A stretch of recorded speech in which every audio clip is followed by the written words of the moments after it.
Hey everyone, Chris Centennial, Sports Talk 101. Today I'm at the Country Club of Big Ron Shaw, and the question we're asking today is, should Monty apologize to Ron? So what's your thought? Should Monty from the Monty and Pharaoh Show apologize to Big Ron Shaw? Absolutely. I don't believe that Monty should have said what he said, and I definitely believe he should apologize to Ron Shaw for what he had said. Sir, what do you think? Should Monty apologize to Ron Shaw? Monty apologized to Shaw? Hell yeah! He's the champion. Hall of Famer, of course. Sir, do you have an opinion? Should he apologize? Most definitely. When you have a Hall of Famer and you want to insult him, that's a bunch of bullcrap. He should be apologizing to him. Thank you. Sir, do you have an opinion on Ron Shaw? Should Monty apologize to him? Hell, I don't even like Ron Shaw. Hey, who the hell are you? You talking to me like your own that? business, man. You're all drunk, you? Yeah. Get the hell out of here. Monty, the people have spoken. Step up to the plate and deliver me the apology that I so rightfully deserve. I told you, you're a punk. And I'm going to tell you, our paths are going to cross again. Hey everyone, Chris Centennial, Sports Talk 101. Today I'm at the Country Club of Big Ron Shaw, and the question we're asking today is, should Monty apologize to Ron? So what's your thought? Should Monty from the Monty and Pharaoh Show apologize to Big Ron Shaw?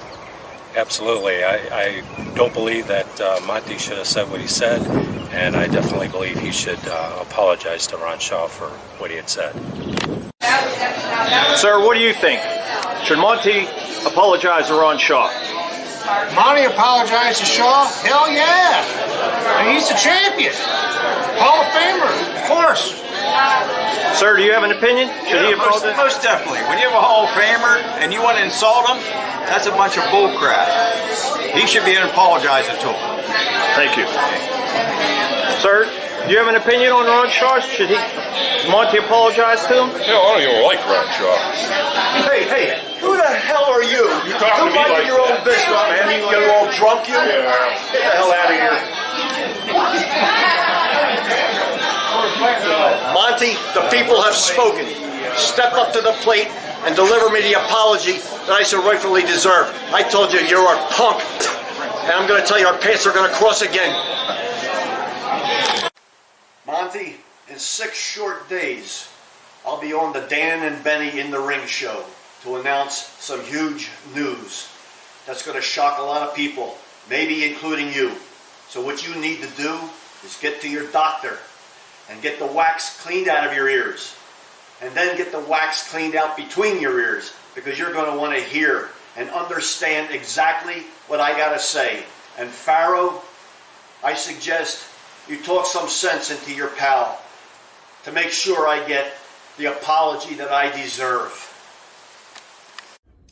I'm Rosa Mendez, and I'm here at the #1 Long Island broadcast, Monty and Pharaoh. I had the best time ever! Hey, listen, Daddy, you're listening to the #1 broadcast, Monty and Pharaoh, Daddy, in Long Island. The best pro wrestling broadcast of all time, I think. Jimmy, I got to tell you, man, it feels good to be back on YouTube. It was quite disappointing what happened to us, but we bounced back fairly quickly. Well, what else would we do? We're almost at 5,000 subscribers. Well, speaking of that, man, we need more members. Okay. What do you think we need to do to get the people of those 5,000 subscribers to come on and join the team as a Monty and a Pharaoh member? Nudity is out of the question. Any other ideas? I don't know, man. I don't know. But what I do have a few ideas. Well, just like Prel, they should tell 2 friends, and they could tell 2 friends, and so on and so on. Hit the like, hit the subscribe. Check out all our content. But that's, you know what? That's why you're the star of the show, because guess what? Members get special content. Even we spoke about it. Pharaoh came to me one day and he goes, man, what's the deal? I can't even watch some of these videos because I'm not a member. And I said, there you go, Pharaoh. You got to be a member, because this is what the members get. They get free content Nice. that none of the other fans that watch this show get. That's right. You get free autographs from some of these wonderful stars that come in, right? Nice. All you do is you go to the MNP webpage, or right, our own page, and shoot us an email and say, hey, man, I want a picture of Tommy Rich. I want a picture of whatever. And boy, that's on its way. We give them their choice. That's right. We rock. We do rock. And you need to rock too. Join.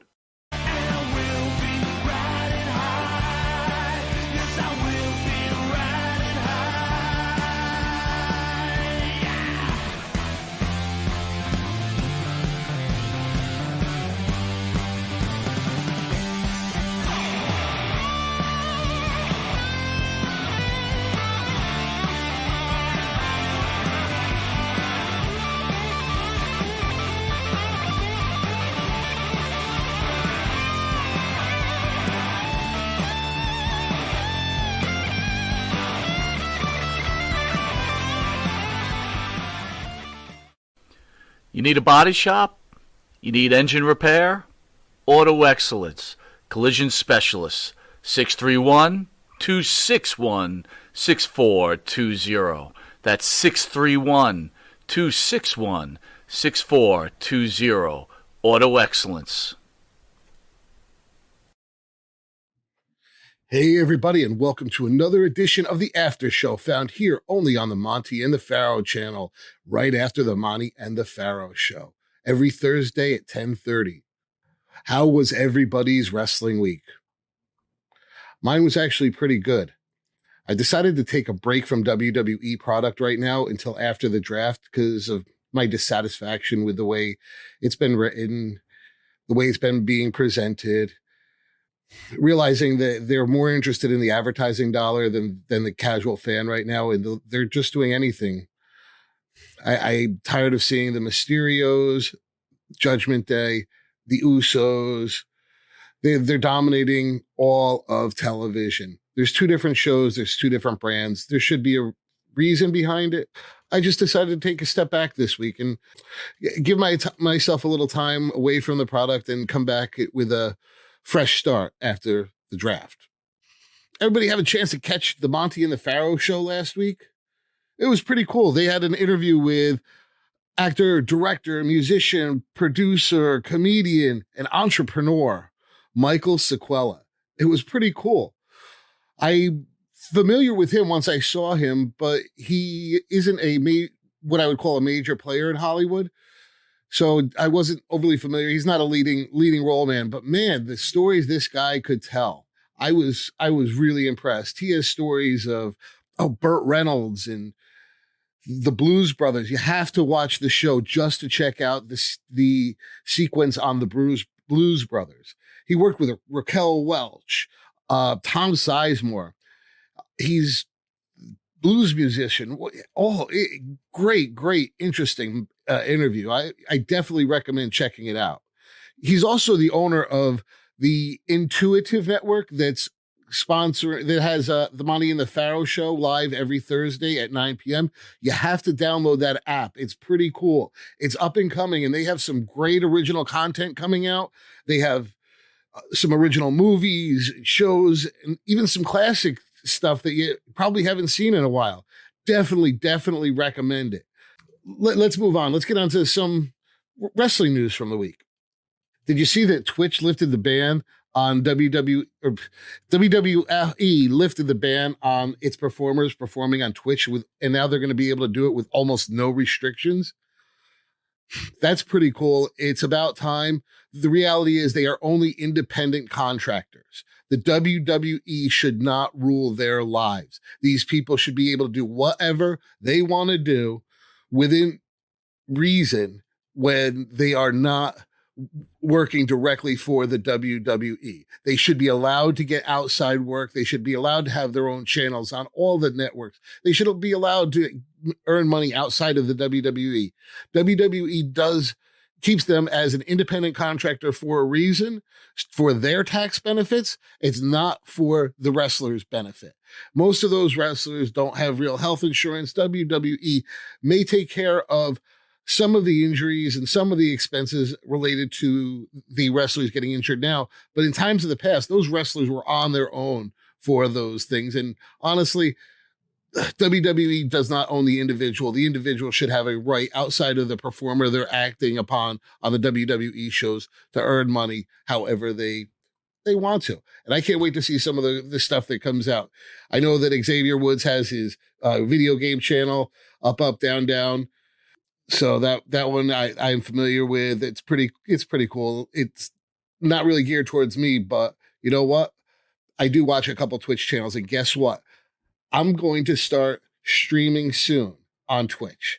What I'm going to be doing is I'm actually going to be doing a series on the history of wrestling video games, and I'm going to stream it on Twitch. And then I'm going to do reviews on this show talking about those video games and my experiences with them. It's going to be pretty fun to go back and relive some of the classic era of wrestling video games. I remember as a kid getting to play, the first wrestling video game I can remember would be on the Nintendo Entertainment System, and that was Pro Wrestling. The character that I can remember the most was Starman. Everybody always wanted to be Starman for some reason.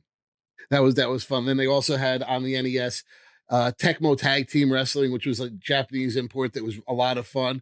It was kind of cool. You locked your opponent up, and then you scrolled through words. So depending on, you get a lockup, and then you have like a menu that pops up, and you can choose the move you want to do: body slam, suplex, whatever. Can't wait to go back and play that game. I played it a lot as a kid, and I had a blast doing it. Then there was a couple stinkers on the NES that I remember. There was Muscle. I knew I had it, and I don't think I played it more than a handful of times. WWF's WrestleMania on that system. Well, I'll talk about that when that comes up, because I guarantee I had fun playing it as a kid, but looking back, I don't think it was a really good game. So that should be fun to play with that. That's going to be a lot of fun. So, okay, getting on to another subject, Goldberg. So Goldberg is upset with Vince McMahon because he didn't get his proper send-off match, according to 93.7 The Ticket. Well, guess what, Goldberg? Oh, well, your contract ran up.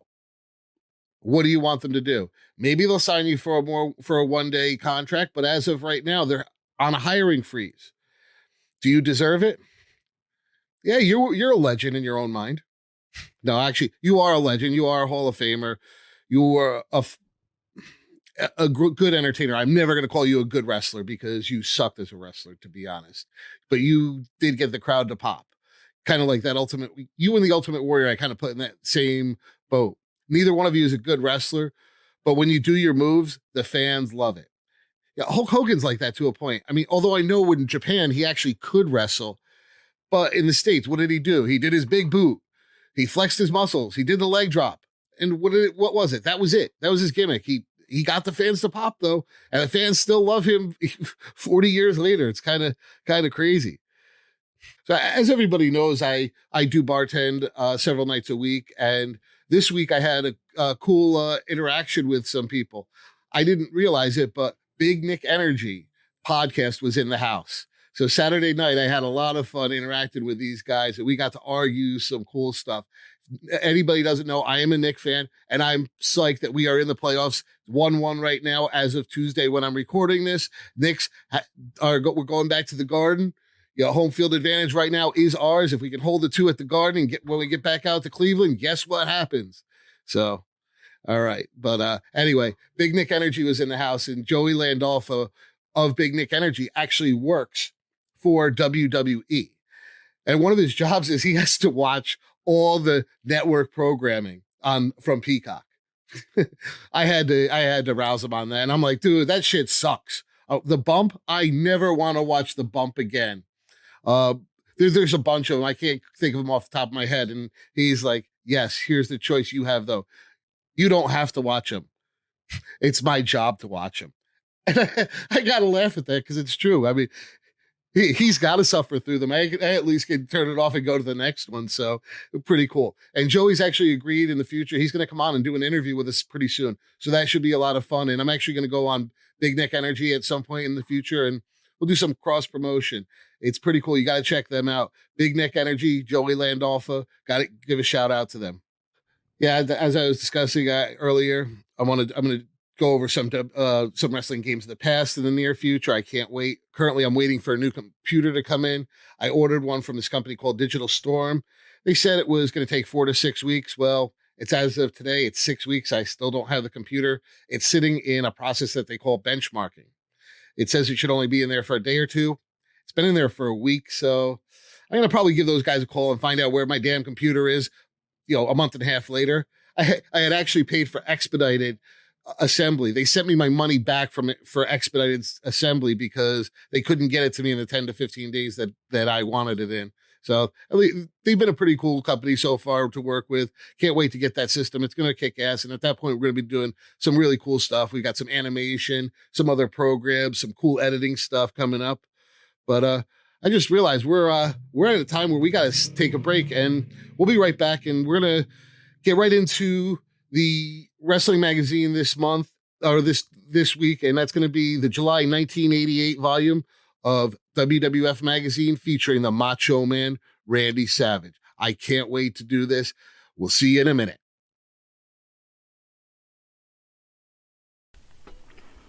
Elm Logistics, for all your logistic needs. Call 631-299-3595. That's 631-299-3595. Elm Global Logistics. Pride, performance, and partnerships. I'm Rosa Mendez, and I'm here at the #1 Long Island broadcast, Monty and Pharaoh. I had the best time ever! Hey, listen, Daddy, you're listening to the #1 broadcast, Monty and Pharaoh, Daddy, in Long Island. The best pro wrestling broadcast of all time, I think. Jimmy, I got to tell you, man, it feels good to be back on YouTube. It was quite disappointing what happened to us, but we bounced back fairly quickly. Well, what else would we do? We're almost at 5,000 subscribers. Well, speaking of that, man, we need more members. Okay. What do you think we need to do to get the people of those 5,000 subscribers to come on and join the team as a Monty and the Pharaoh member? Nudity is out of the question. Any other ideas? I don't know, man. I don't know. But what I do have a few ideas. Well, just like Prell, they should tell 2 friends, and they could tell 2 friends, and so on and so on. Hit the like, hit the subscribe. Check out all our content. But that's, you know what? That's why you're the star of the show, because guess what? Members get special content. Even we spoke about it. Pharaoh came to me one day and he goes, man, what's the deal? I can't even watch some of these videos because I'm not a member. And I said, there you go, Pharaoh. You got to be a member because this is what the members get. They get free content that none of the other fans that watch this show get. That's right. You get free autographs from some of these wonderful stars that come in, right? Nice. All you do is you go to the MNP webpage, our own page, and shoot us an email and say, hey, man, I want a picture of Tommy Rich. I want a picture of whatever. And boy, that's on its way. We give them their choice. That's right. We rock. We do rock. And you need to rock too. Join. Hi, it's Josh from Under the Table Hot Sauce. I'm here with my friend, the star of the show, Jimmy Pharaoh. Yeah, what's up, JB? Nah, nothing. It's been a hot summer, and for all your barbecue needs, you can go to underthetablehotsauce.com. 13 unique flavors to choose from, created and bottled in a Long Island kitchen. underthetablehotsauce.com. Let's go chow, JB. Let's do it. All the flavor, twice the burn.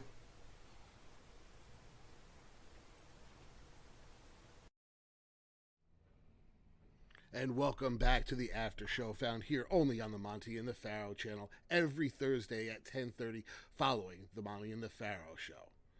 So while we're on that subject, the Monty and the Pharaoh show can be found every Thursday at 9 p.m. live on Facebook, Twitch, and YouTube. They also stream live on the Intuitive app. Check them out there.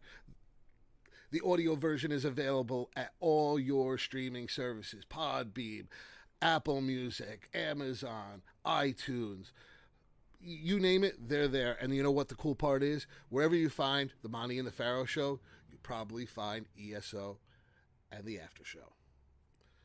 So, want to get into this week's wrestling magazine. This one is pretty cool. This one's from July 1998, and it features on the cover the Macho Man Randy Savage with a featured article, The Macho Man, the undisputed WWF champion. Man, it gets tough going back between F and E. It was for most of my life, it was the WWF, and now, as of 2003, becoming WWE, I still struggle with that. So also in this episode, we've got Jake the Snake Roberts. He plans his own Rude Awakening. Yeah, that was back in the Rick Rude feud. I remember that. Brutus the Barber Beefcake, his crazed cutting continues. Demolition on top to stay. And Ted DiBiase unleashes his $1 million dream. Also in this issue, we have Ron Bass with Miss Betsy, Strike Force protesting, and Hacksaw Jim Duggan is profiled. Cool. Awesome. Well, you know what happens when you open up the magazine? You get that table of contents, but on the other page you have WrestleMania 4, which was when Randy Savage won the undisputed WWF title in that tag team tournament. But somehow, it still features Hulk Hogan on the cover. Go figure. So check out these contents. Of course, a lot more advertising for the WrestleMania and lots of other things. They do have a cool advertisement here for Pile Driver. And you know what you could have gotten back then for only $5? You could have gotten an autographed picture of Hulk Hogan. Check that out. That's awesome. So you buy Pile Driver, and then you get for $5 more, you get an autographed Hulk Hogan poster that nowadays would probably be worth $500. That's a good return on an investment there. So Around the Mat gets into the Young Stallions, Paul Roma and Jim. What was his name? Jimmy Powers. Then you have the WWF membership application for the fan club. It was only $10 for the year. I wish I would have done that and had that memorabilia now. Next, we get into the news breaks. The news breaking. So, Heenan has Andre's contract again. So, at one point, $1 Million Man bought Andre's contract from Heenan so that Andre could attack Hogan and get the title. And so he could hand it off to DiBiase, and hence we ended up with the WrestleMania 4 tournament. Because Jack Tunney declared after Andre beat Hogan for the title and Andre handed it to Ted DiBiase, Jack Tunney decided that he would put it the title vacated because Andre basically vacated it, causing that big tournament to happen at WrestleMania 4, which was the first WrestleMania I saw live. I saw it at Newburgh Free Academy in closed circuit. Pay-per-view was not readily available countrywide back then, and you had closed circuit arenas that would pop up and you could go to them. It was $25, $30 for the ticket, and I got to be front row in front of the big screen to watch this live. It was awesome. Definitely one of the highlights of my wrestling career. So next we had a profiling Hacksaw Jim Duggan. It just gets into some silliness about what he's doing and who he's feuding with. Of course, the next page is my favorite, the ice cream bars. They get a double page in this one. That's how good they were, and they deserve to have a double page ad. Oh, I miss those ice cream bars. If everybody, please write WWF, tell them, or WWE, tell them, bring back the ice cream bars. I don't care if it's even for a limited run. They will sell out. Bring them to the arenas. They were awesome. I used to buy them at my local gas station. They were like $1. They were amazing. Next article, we get into Outlaw Ron Bass with his whip Betsy. This was actually towards the end of Ron Bass's run, and he disappeared soon after this. I don't know exactly what happened, but he had a whip that he named Betsy that he would threaten people with. It was his gimmick. I really wasn't a fan of Ron Bass. I don't know much what he did before or after WWF, but I know that he was still somewhat relevant in other things.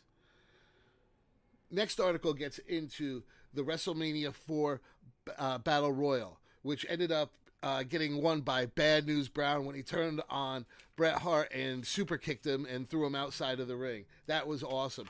Bad News Brown, he was one tough S-O-B. I've heard stories about him. So he was a judo expert. So that basically goes through that. So next article, Ted DiBiase is introducing his new finishing maneuver, the $1 Million Dream. I've seen this move somewhere before. Let's think. Oh, it's a freaking Cobra Clutch. Just renamed the $1 Million Dream. Yeah, it's nothing new. In this one, it just shows him putting it on an Outback Jack and putting people to sleep. Of course, the next section, one of my favorite sections, and when you were a kid, it was probably the first section you opened up to, and that was the catalog, because you wanted to see what cool stuff was available. This month, you had new T-shirts from Bam Bam Bigelow and Brutus the Barber Beefcake. Yeah, then you still had the classics, the Macho Man, Strike Force, Junkyard Dog. Of course, the Hulk Hogan one's available somewhere in here. Outback Jack had his own, the Killer Bees. I think they missed a marketing opportunity with the Killer Bees. The Killer Bees were really, really over with the youth. They should have had Killer Bees masks available for the kids. That would have been cool because I always popped. You knew who was who when they put the masks on because they had two totally, totally different bodies. But it was still a funny gimmick when they would put the masks on and switch off. I think they should do something like that again. It hasn't been done in a long time. I wanted to see them do something like that with the Elias Ezekiel thing, with the brothers donning masks. And one time you unmask them and it would be Ezekiel. Next time you unmask it would be Elias. So that was just my opinion. I think the WWF or WWE dropped the ball when it came to the Ezekiel Elias angle. Next article is about Jake the Snake Roberts and his feud with Rick Rude. That thing was a hot feud back in the day. Those dudes beat the hell out of each other. I remember Roberts running down and ripping Jake the Snake's tights off of him because he had a picture of Rick Rude kissing Jake's wife on his ass. So Jake ran down to the ring and tore him off, and it made it look like on TV that Rick Rude was naked, but he actually, I believe, had a thong on. But he, of course, goes running out of the arena. It was awesome. It was a great angle. But that was when Jake was definitely at his hottest point. Next article is about Randy Savage and him getting the WWF Championship and how he's going to defend it. Basically, this was the beginning of Main Event Macho. He had just taken the title at WrestleMania 4, and that was his chance to run. Mr. Fuji and Demolition. That's the next article, and how powerful and dominant they're going to be together. And they were over the competition. You know, Strike Force and the British Bulldogs. Definitely. At this point, they were brand new, so this was a team of the future. This was 2-3 more years of Demolition dominating the WWE or WWF at that point. See, I get that jumping back between WWE, WWF. Man, that's a pain in the ass. That next article is about Brutus the Barber Beefcake and how Jimmy Hart accidentally helped Brutus win the match. That was back when the Honky Tonk Man had Peggy Sue, Sherry Martel as Peggy Sue and Jimmy Hart as his manager. The Mouth of the South was awesome. I think Keenan was the better manager at the time, but Honky Tonk and the Mouth of the South together, and then even when they added Greg Valentine as Rhythm and Blues, that was a great characters going on back in the day. Next article is like some of the back happenings behind the scenes at WrestleMania with some races, some photo ops, meet and greets, things like that. Wrestler's Rebuttal this month is about Strike Force and them complaining about how Demolition cheated to win the titles, and then the rebuttals by other tag teams and if they agreed with them. Basically what happened was Mr. Fuji interfered like any heel manager would and cost the Strike Force the titles. Rick Martel had, I believe it was Smash, in a Boston Crab, and he was not going to break out of it. Mr. Fuji ended up interfering. Blah, blah, blah. Demolition wins the titles. Well, this is Strike Force complaining because this is in the day of kayfabe that Mr. Fuji cost them the titles. And then after that, other wrestlers chime in. And let's just check out some of the rebuttals. Davey Boy Smith and the British Bulldogs were on their side. Nikolai Volkov said, Strike Force, sore losers, they should shut their mouths. If they want to fight, let them try the Bolsheviks. and let us have the title. Kind of funny. Slick says Strikeforce is a baby. Bobby the Brain Heenan, I saw it all. Who was the first to interfere? Santana, that's who. Demolition merely reacted, and they had to protect themselves and their managers. You gotta love the Brain. The Brain was the best. Next section was the crossword puzzle. Some of these are easy. Well, pretty much all of them are easy. Let's see if we can find any cool ones. WWF commentator Mick Monsoon. Gee, that one's a little easy. Don Morocco's nickname. He sings the title track on Pile Driver. Jimmy Farrow sang it with Coco Beware on the Monty and the Pharaoh show. So that's pretty fun. And then, of course, the magazine always ends with a Caught in the Act, and this one is no different. This one was Caught in the Act. It had Gorilla Monsoon slamming cake at the anniversary of Primetime Wrestling. He put a piece of cake in Bobby Heenan's face. Oh, that was awesome. I love the WWF magazines, especially these classic ones. They bring back so many memories from when I was a kid, but I just realized we're running low on time. I got to get to a commercial. We'll be right back in just a second. Sir? Ah. Manscaped? Uh-huh. Have you tried the new equipment that's been sent? I'm afraid because it says Weed Whacker. I'm scared. Maven, Manscaped, what are you thinking about Love Manscaped, dude? Love it. What do you use it for? Necessity. What don't I use it for? Put it this way. The only hair I have on my entire body is these eyebrows. Yeah. That you see. These Wow. caterpillars racing to the middle of my nose. That's it. That is it. That's all I have. And that's all I want. That's the So pick. Manscaped is a must. We were talking before the show. There's nothing worse than just hair. Yeah. Right? Hair on a woman, hair on a man. It's just bad. Absolutely. And it's the one thing that the older I get, it starts growing more in unwanted areas. Absolutely. I hate it. I'm going to ask you a question. Uh-oh. Just going to go out there. Oh, boy. Go for it. You're doing a deed. Yes. Again, I don't want you to have to admit this because we, as men, we try not to admit this. But if you're going to Oh, go I do know a deed where- on a I woman, know where would you he's rather going. have her be hairless or a little hair, racing stripe, or Racing stripe. full retro bush? Racing Well, Retro Bush is out. Yes, thank you. Retro Bush is out. Yeah. I don't mind a small, well manicured landing strip. Every now and then, if it's completely, and I'm talking like baby's ass bald, then I start. Where is that pedophilia line? I don't want to wander into that. That's thought very of it like interesting. that. I never thought about that. You're a Wow. smart dude. Holy shit. So if the landing strip is clean enough for the plane to go in smoothly, you're cool with that? If the landing strip has, like I said, well manicured, Yeah, you can see both sides. It's not Like blinking lights on both sides of that I landing? just don't. I don't want. I don't want the shrubbery going off into unwanted areas on that as well. Gotcha.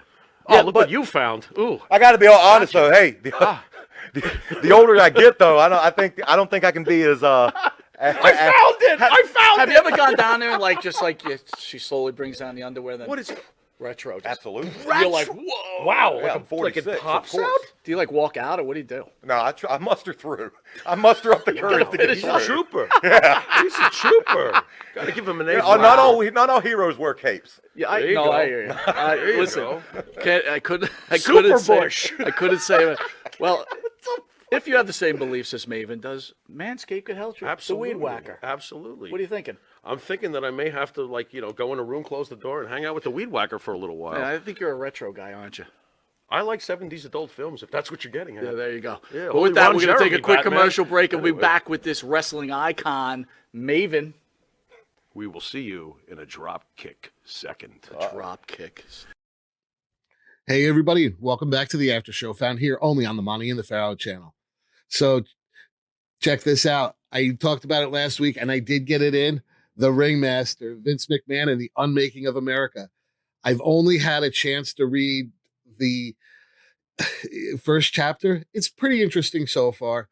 It is a little bit politically biased so far, I will say. I will have a full review of it next week after I get through it. But so far, I am enjoying it. I've gotten through a little bit of Vince McMahon's childhood. The next bout is about when he meets his father and starts getting involved in professional wrestling. That should be a lot of fun. So can't wait for that. We do have some other upcoming stuff coming on. We've got some great interviews. We have some other book reviews we're going to do. We're going to continue doing these magazine reviews because people seem to like them. Can't wait to be able to go live. That's still a little ways away. I'm waiting on this computer, like I said earlier. Don't know when that's coming, but as soon as it does, we have new capabilities that we have never had before. Also, so some of the stuff people ask me about my background. Well, basically, I'm running out of my office. I'm a graphic designer and I do custom apparel. These are actually shirts that will go out to customers. I mean, I do hats, I do all kinds of stuff. I just seem like a decent enough background to use for the show, so that's how we ended up with it. So, how about May 5th coming up on the Monty and the Pharaoh channel? How about those interviews lined up? You have Marty Jannetty, Tommy Wildfire Rich and Tony Atlas, Manny Fernandez, and Val Venus. How cool is that? I can't wait for that day. I'm actually trying to go down to hang out with the guys down in Long Island for the night. So that should be a lot of fun. Well, I've pretty much gotten, there was one other thing I wanted to talk about. So this week, as you know, I decided I was going to take a step away from Raw and SmackDown because of the poor writing and the poor lack of angles. And basically right now it's going to be filler and fluff up until the draft. Let's face it. Not really happy with the characters that I'm seeing every week. There's nothing that's happened since WrestleMania, and I don't expect anything exciting to happen. Well, with the exception of Cody and Brock, I don't expect anything to happen until after the draft. They're going to build up to that, and then we'll see what happens after that. But what I did watch was I had a chance to check out a couple of the documentaries on A&E that I've missed out on. So first one was the Iron Sheik. Wow. That dude had some life before he came to America. If you don't know about his history, it's unbelievable. From amateur wrestling background, early life to amateur wrestling background, watching his idol get murdered by his country, defecting to the USA, becoming the Iron Sheik character and living in that crazy gimmick for all those years with all the people hating him. Wow. This dude has my utmost respect. Definitely, if you have a chance, check out that documentary. It was well done. I can't say enough good things about it. The other one that I got to check out was Dusty Rhodes. Dusty, it was pretty cool to watch him and his sons on stage together. I was out of wrestling for a lot of years. I came back in not too many years ago, and I missed a lot of Stardust and Cody Rhodes. Well, pretty much all of Cody Rhodes' era in WWF or WWE. But it was really cool seeing him interacting with his sons, and where they had the 6-man tag with him. It was great. I had a blast watching that. I was a big Dusty Rhodes fan when he was the common man plumber with Sapphire. I was a kid. I thought it was so cool. I didn't realize at the time that it was a rib on it, but you know what? Dusty got that gimmick over, didn't he? He had everybody dancing, and Sapphire was the woman. I loved that. I loved the plumber. Even though I had known Dusty Rhodes from the NWA era, I still loved the polka dotted Dusty Rhodes from that era. So that was definitely fun. Well, listen, guys, we're getting towards the end of the show. We're about out of time. Gotta send a thanks out to Mike Monty and Jimmy Farrow for letting me come on their network and host the show. Also have to send a special thanks out to SOB Sports, Paul New and Mike Mantor and PN News. Thank you guys for letting me come on your network. Hopefully we can do it again next week. And soon you guys got to come over and return the favor and come on my show. Well, until next week, I'm out of here. Later, guys.